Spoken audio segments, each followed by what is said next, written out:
प्रिय मित्रों, नमो नमः। संस्कृत कौमुदी में आप सभी लोगों का स्वागत है। मित्रों, हम लोग लघु सिद्धांत कौमुदी के अनुसार समास प्रकरण का अध्ययन कर रहे हैं और उसके अंतर्गत इस समय तत्पुरुष समास का अध्ययन चल रहा है। और हम लोग कल की कक्षा में विशेषणम विशेषण बहुलम सूत्र तक अध्ययन कर चुके हैं और आज की कक्षा के अध्ययन का प्रारंभ हम लोग उपमानानि सामान्य वचन ही इस सूत्र से प्रारंभ करते हैं। तो चलिए देखते हैं सर्वप्रथम कि यह सूत्र कैसा सूत्र है। तो मित्रों, यह विधि सूत्र है ना।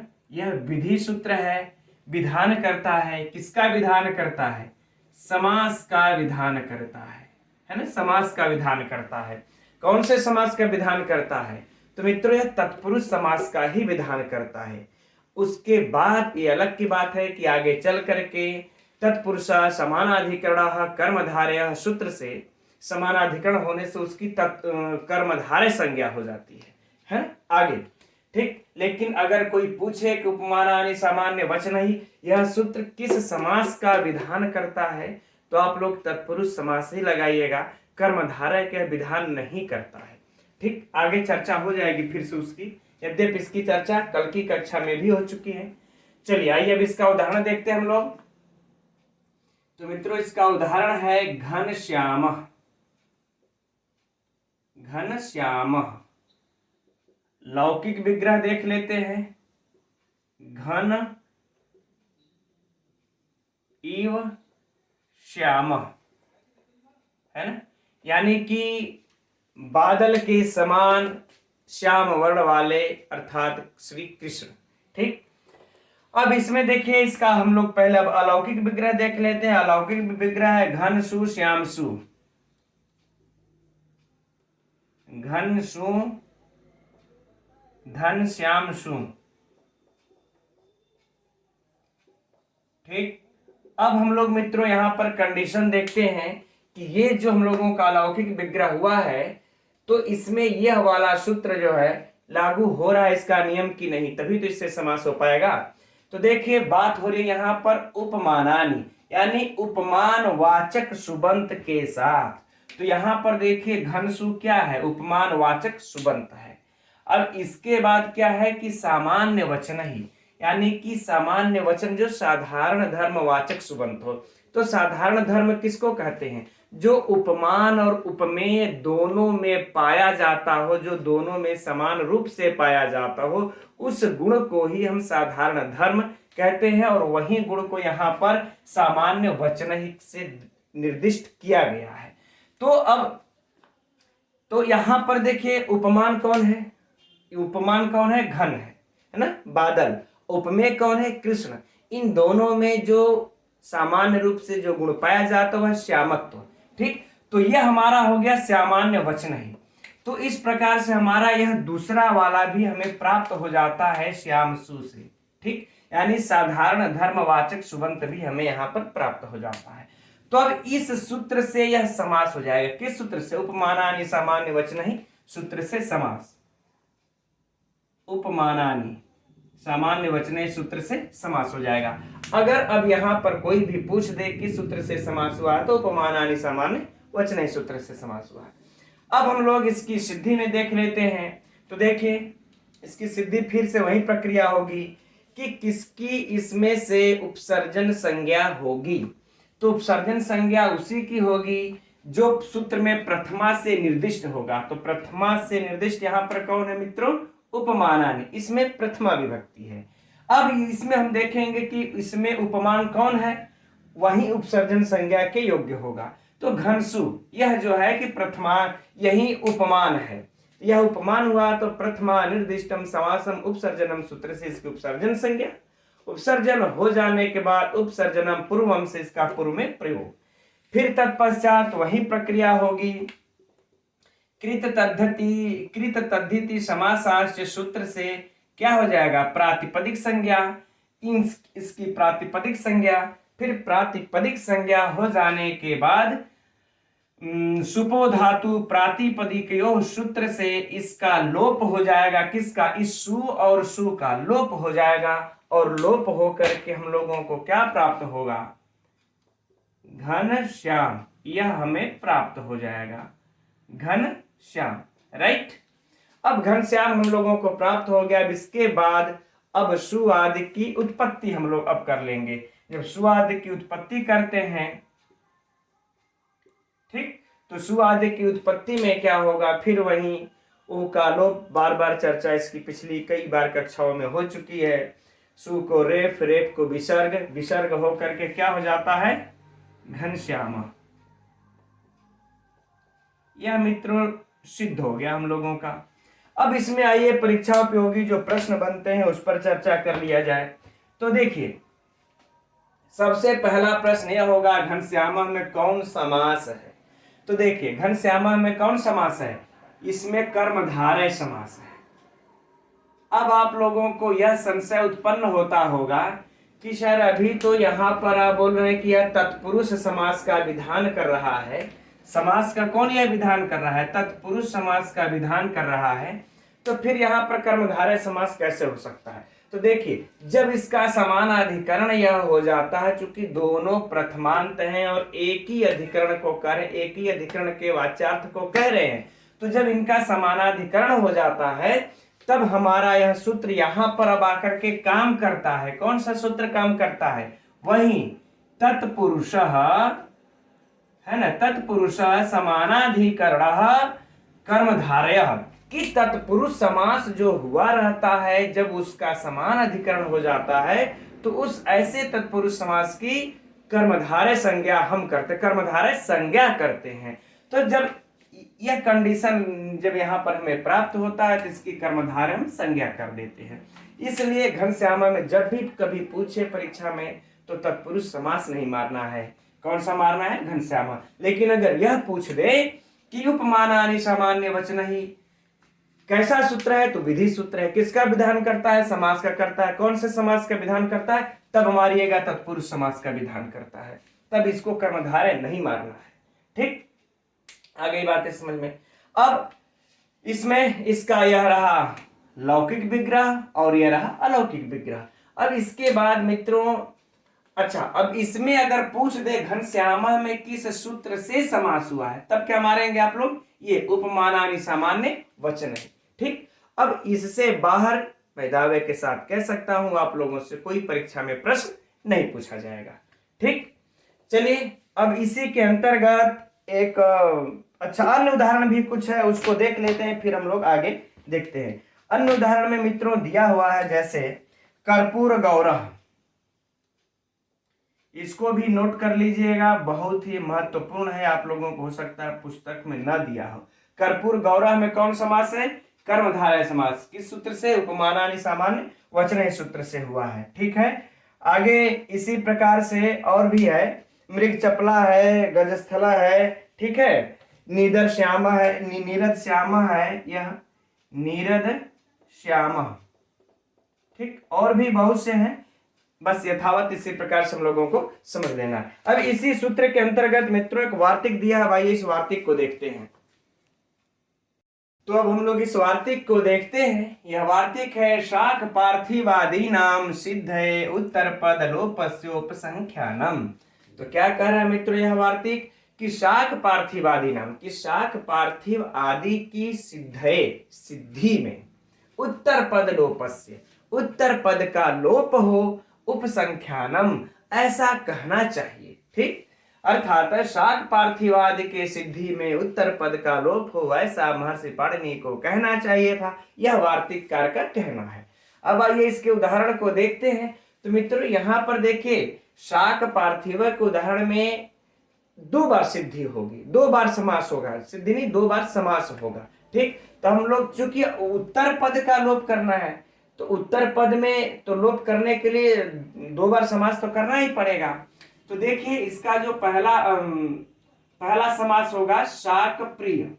ठीक, शाक प्रिय, और इसका जब समास होता है तो बन जाता है शाक प्रिय। ठीक, शाक प्रिय अर्थात शाकः प्रियो यस्य सः। है ना, यह हमारा समास बन जाता है, शाकः प्रियो यस्य सः। अब देखिए यहां पर जो समास हो रहा है वो अनेक मन्य पदार्थे से हो रहा है, बहुब्रीहि समास। किस सूत्र से हो रहा है? अनेक मन्य पदार्थे सूत्र से। अब बातें समझ में नहीं है, आगे ना बहुब्रीहि समास हो।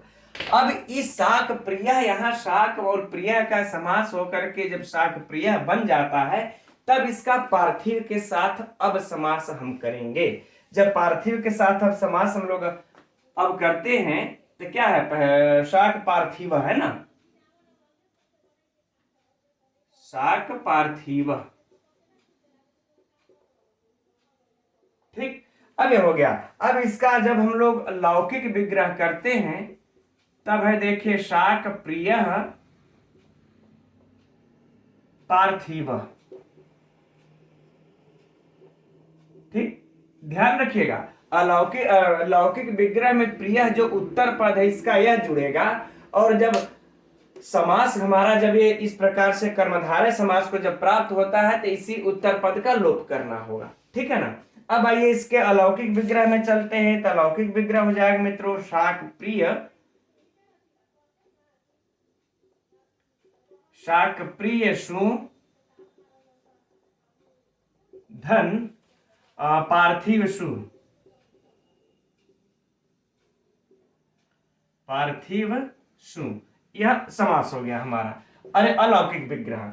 अब देखिए यहां पर जो शाक प्रिय का, शाक प्रिय और पार्थिव सु, तो हम लोगों को अब ये देखना है कि सर्वप्रथम यहाँ किस सूत्र से समास हो रहा है ना। तो देखिए यहां पर मित्रों विशेषण विशेषण सूत्र से समास हो रहा है, यह नोट कर लीजिएगा, परीक्षा के लिए उपयुक्त है। चूंकि यह पूछ देगा कि यहाँ पर किस सूत्र से समास है, शाक पार्थिव में, तो आप लोग पटाक वार्तिक को मार सकते हैं, या उपमानानि उपमय, ये जो है उपमानानि सामान्य वचने सूत्र को लगा सकते हैं। लेकिन यहाँ पे ऐसा बिल्कुल नहीं है, यहाँ पर विशेषण विशेषण बहुलम, जिस सूत्र का अध्ययन हम लोग अभी कल की कक्षा में किए, उस सूत्र से यहाँ पर समास हो रहा है। क्यों? क्योंकि देखिए यह क्या है, विशेषण है। यह शाक प्रिय क्या है, विशेषण है। शाक जिसको प्रिय हो ऐसा राजा, पार्थिव मतलब राजा, तो यह विशेष से हो गया। और उस राजा की विशेषता क्या है कि वह उसको शाक बहुत प्रिय है, शाक बहुत प्रिय है। तो यहाँ विशेषणम विशेषण बहुलम सूत्र से यहाँ पर इसका कंडीशन पूरा होने पर समास को प्राप्त हो गया। अब ये समास हो गया। अब जब समास हो गया तो अब स्वाभाविक सी बात है, जब इसका समानाधिकरण हो जाता है तो हमारा किस सूत्र से इसको कर्मधारय संज्ञा हो जाती है, वही तत्पुरुषः, जो कि चर्चा हो चुकी है, तत्पुरुषः समानाधिकरणः कर्मधारय सूत्र से इसकी कर्मधारय संज्ञा हो गई।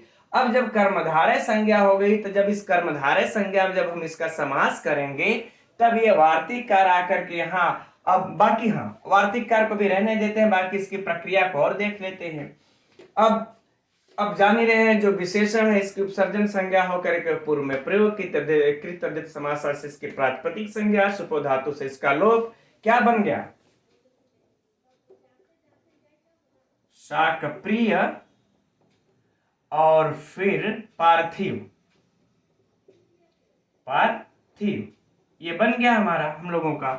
अब इसके बाद तब अब यह वार्तिक काम अब करेगा यहाँ पर कि जब ये आप समास कर रहे हैं तो इसमें जो उत्तर पद है, तो उत्तर पद में अब इसको नहीं समझ लेना है, पार्थिव को नहीं समझना है। यहाँ पर देखिए शाक प्रिय जो हम लोग ये अध्ययन किए थे पहले, जो समास एक बार बहुब्रीहि समास हो चुका है, तो यह जो प्रिय है यह उत्तर पद है, तो इस प्रिय का लोप कर देंगे, किससे, इस वार्तिक से, और तब क्या हो जाएगा इसका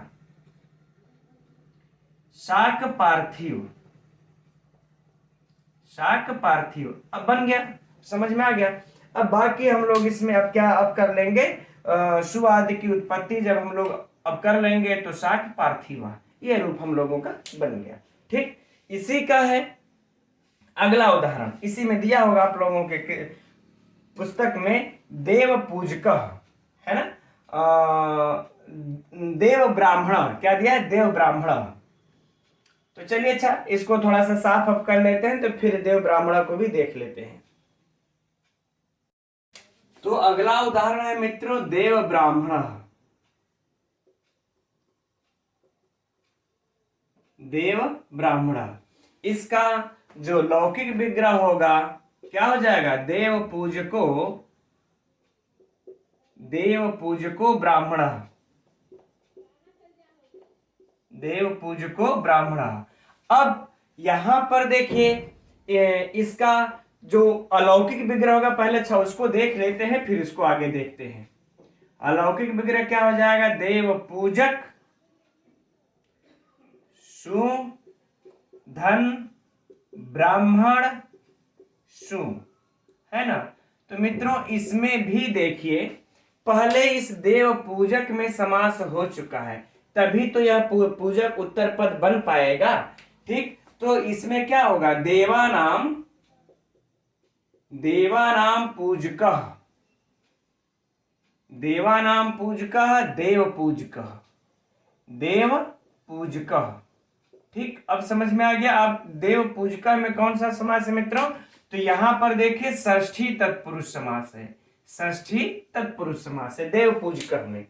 ठीक, अब इस देव पूजकः का इस ब्राह्मण के साथ अब जो है कि समास हो रहा है। ठीक है, चूंकि यहां पर दिया है देखिए शाक पार्थिवादी नाम, तो शाक पार्थिव जिस गण में जो भी पठित शब्द होंगे उन सब की बात हो रही है, इसीलिए यह अगला उदाहरण दे देते हैं। ठीक, तो अब देखिए यहां पर देव पूजक सु और ब्राह्मण सु। अब तो सबसे पहले हम लोगों को यह देखना है कि इसमें किस सूत्र से समास हुआ है। तो मित्रों उसी सूत्र से समास हुआ है, विशेषणम विशेषण बहुलम सूत्र से ही समास हुआ है, क्योंकि ब्राह्मण क्या है, विशेष्य है, और उस ब्राह्मण की विशेषता क्या है कि वह देव पूजक है, देवताओं का पूजक है, यह इसकी विशेषता है। तो यह जब भी परीक्षा में आएगा देव ब्राह्मण में किस सूत्र से समास हुआ है मित्रों, तो विशेषण विशेषण बहुलम ही लगाइएगा। ठीक, अब देव पूजक सु ब्राह्मण सु बन गया। अब इसकी फिर से उपसर्जन संज्ञा, प्रातिपदिक संज्ञा, फिर लोप होकर के क्या बन जाएगा, देव पूजक ब्राह्मण, ये बन गया देव पूजक ब्राह्मण। जब देव पूजक ब्राह्मण बन गया तब इस देव पूजक और ब्राह्मण में अब आप लोग जान ही रहे हैं कि इसकी कर्मधारय संज्ञा हो चुकी है तत्पुरुष समानाधिकरण कर्मधारय सूत्र से।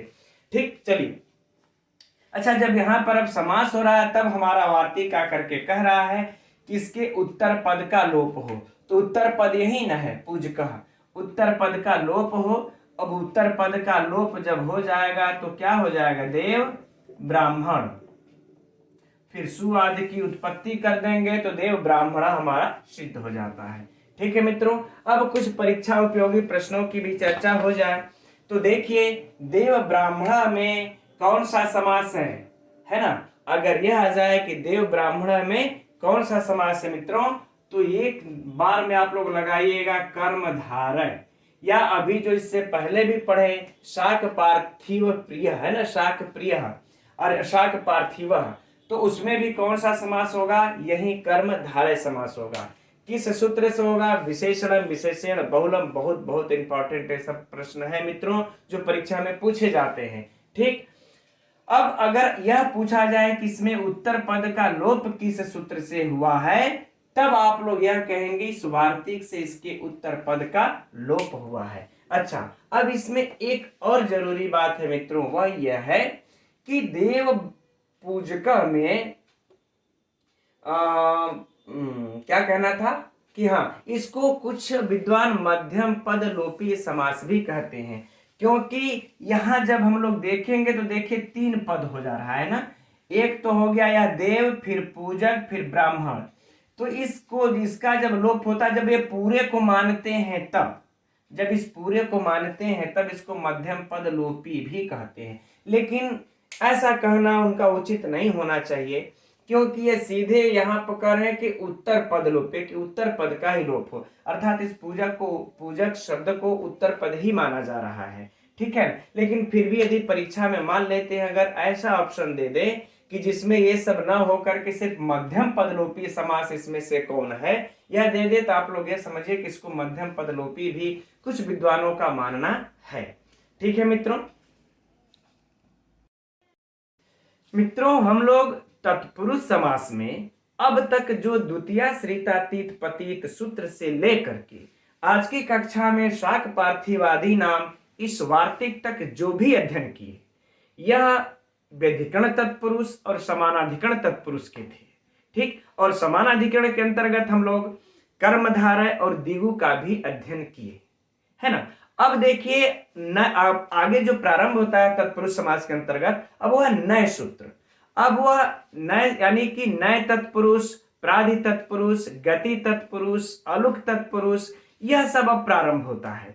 तो अब थोड़ा सा एक नया विषय प्रारंभ हो रहा है। तो यहां तक जो हम लोग समानाधिकरण, व्यधिकरण और तत्पुरुष कर्मधारय दिगु को जो अध्ययन किए हैं, तो इसका मैं सोच रहा हूं आप लोगों का अभी इसी वक्त लाइव टेस्ट हो जाए। ठीक, चूंकि अभी आज क्लास ज्यादा चला नहीं, 20-25 मिनट ही हुए, तो जो मैंने टेस्ट पेपर तैयार किया है वह टेस्ट हो जाए। कुछ आज हो जाएगा और कुछ जो टेस्ट होगा वह फिर कल हो जाएगा। तो आइए चलिए, आप लोगों को लिंक प्राप्त हो गया होगा और अभी 1 मिनट के अंतर्गत आप लोग पुनः तैयार हो जाइए और चलिए अब हम लोग लाइव टेस्ट परीक्षा देते हैं। आइए, नमो नमः।